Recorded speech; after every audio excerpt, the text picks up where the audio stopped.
Oi, turminha. Eu de novo. Agora a gente vai para nossa explicação da aula de ciências, tá? Na aula de ciências, a gente vai começar com uma explicação nova, uma matéria nova, tá? Essa matéria nova é sobre as misturas, tá? Os elementos de misturas e massas, tá? São misturas que a gente chama de misturas químicas. Só que essas misturas químicas têm a ver com o nosso dia a dia, com a nossa alimentação, principalmente, tá? Tudo que a gente come é químico, né? E nós vamos ver isso hoje, tá? Primeiramente, eu enviei um texto ali na disciplina de ciências, vocês vão abrir o primeiro texto. Fala sobre o arroz e o feijão, né? Faz parte da aula de ciências? Sim, faz parte da aula de ciências. Por quê? Porque o arroz e o feijão também tem química nele, né? E as substâncias que a gente ingere dele faz bem para nossa saúde. E isso aí a gente vai ver agora, tá? Eu vou ler o textinho aqui para vocês, tá bom? Por que comer arroz com feijão faz bem? Você já ouviu falar que o prato típico do brasileiro é a refeição ideal? Isso é mesmo verdade. A combinação arroz, feijão, um tipo de carne, legumes e verduras traz as vitaminas e nutrientes necessários para o dia a dia. Desvende essa mistura. Cheio de ferro. O que será cheio de ferro?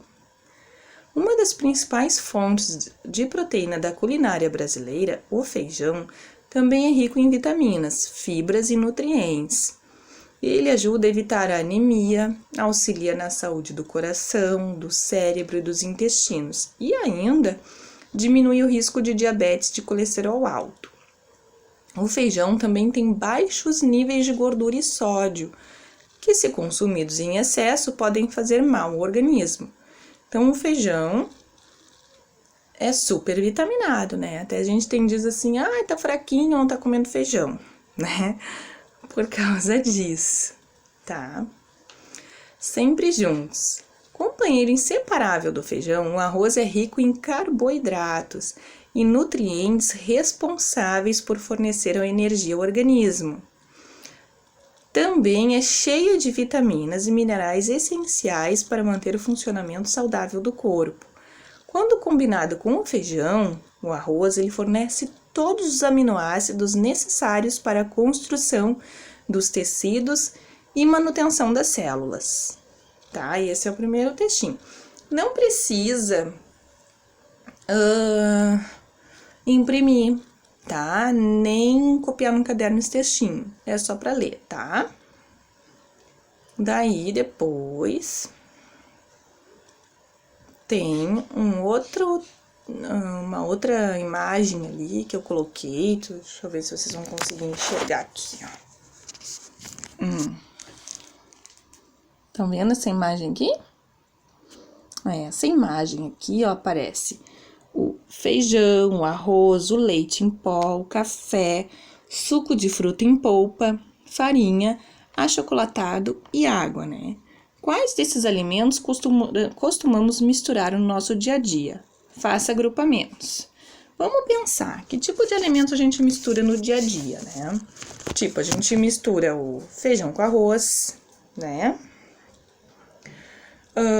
Se a gente misturar o leite em pó com água, vira leite, né? Se a gente misturar o leite em pó, água, o café, vira um café com leite, né? O arroz e feijão, arroz com feijão, né? Se a gente misturar a polpa do suco de fruta com água, vira o nosso suco, né? A farinha, se a gente misturar farinha, água, leite e se colocar ovos também, vai virar um bolo, um pão, né? O achocolatado a gente pode misturar, né? Essas são as misturas dos elementos que nós consumimos, tá? Só para vocês também visualizarem. Não precisa imprimir nem copiar. Daí, depois, tem um outro textinho que fala misturas de substâncias. As misturas de alimentos levam em consideração muitos aspectos de cada um dos alimentos.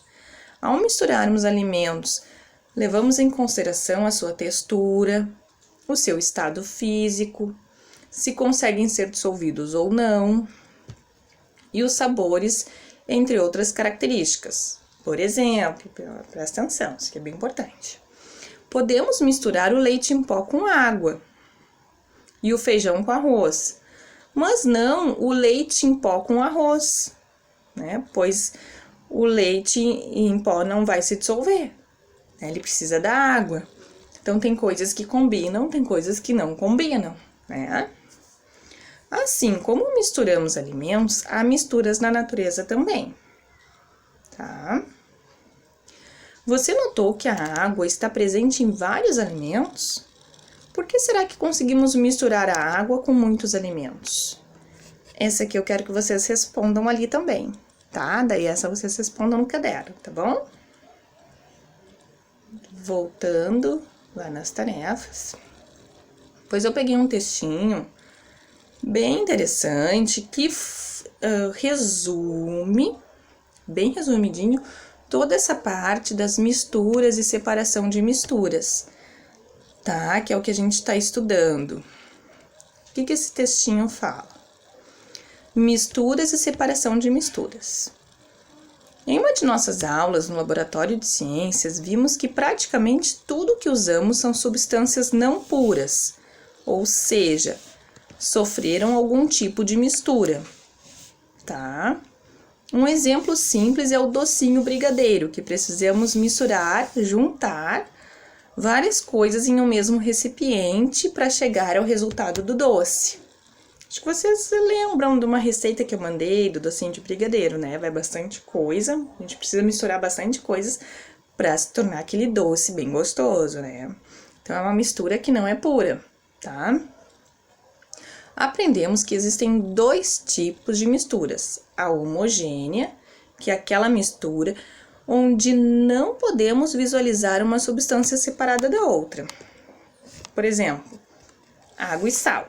Se a gente mistura água e sal, elas ficam bem juntinhas, né? A gente não vê o sal ali na água. E a outra é heterogênea, que é a mistura em que podemos ver cada uma de suas substâncias. Exemplo, água e pedra. Se a gente misturar a água e a pedra, a gente vai ver a pedra ali, né? Porém, aprendemos também que em grande número de casos, as substâncias puras são necessárias para que alguns processos ocorram de modo satisfatório. Por exemplo, é necessário tratar a água para que ela seja potável, para que a gente possa beber, né? Que seja uma água limpa, separando as impurezas que ela carrega. Por isso, uma parte da ciência que é muito importante é o ramo da separação de misturas. Aprendemos também sobre vários métodos de separação, tá? A filtração é um método que utilizamos para separar as misturas heterogêneas, em que um componente é sólido e o outro é líquido. Exemplo. Tá bem o nome, né? Filtração, quando a gente filtra o café. Colocamos a mistura de água com pó de café para passar por um funil com papel filtro em seu interior. O líquido atravessará e o material sólido ficará retido no papel filtro. Então, a separação das misturas no método filtração é como se fosse filtrar o café, tá? Daí lembra do café que não esquece. A decantação. A decantação é um método de separação de misturas heterogêneas de líquidos immiscíveis, que não se dissolvem um no outro, como a água e o óleo. Ou entre sólidos e líquidos, em que o sólido se dissolve no líquido, como a água e a areia. vimos que o material mais pesado foi depositado no fundo de um recipiente e o mais leve ficou por cima, tomando possível separação dos dois componentes da mistura. Por exemplo, quando a gente vai fazer uma massa, né? Vai botar ali. Sempre quando a gente vai cozinhar a massa, a gente pega a água, coloca o azeite, porque serve o azeite na água, para ajudar que a massa não fique grudando uma na outra, né? Então, ali a gente vê o processo de decantação, que tem de dois tipos, tá? Quando ele não se mistura, né? E tem o outro método quando ele se mistura. Daí, quando a gente vai colocar o sal na água, na massa, a gente já não vê o sal, né? Tá, turminha? Ou que nem foi explicado antes, né? Quando a gente vai tomar uma água com açúcar, né? Vai fazer um suco, vai tomar aquela água com açúcar, a gente mexe o açúcar no fundo, depois a gente não vê mais o açúcar, né? Tem que mexer bem. E se a gente for tomar uma água com, deixa eu ver, com limão, né? Aí vou botar um pedaço de limão ali, né? O limão é mais pesado, pois com o tempo ele afunda, né? Ou se a gente for botar num potinho pedrinha e água, a gente vê que a pedra vai afundar. Então, esse é um processo de decantação, tá? A catação. A catação, o tipo de separação de sistemas do tipo sólido, porque pode ser feita manualmente ou com a ajuda de equipamentos.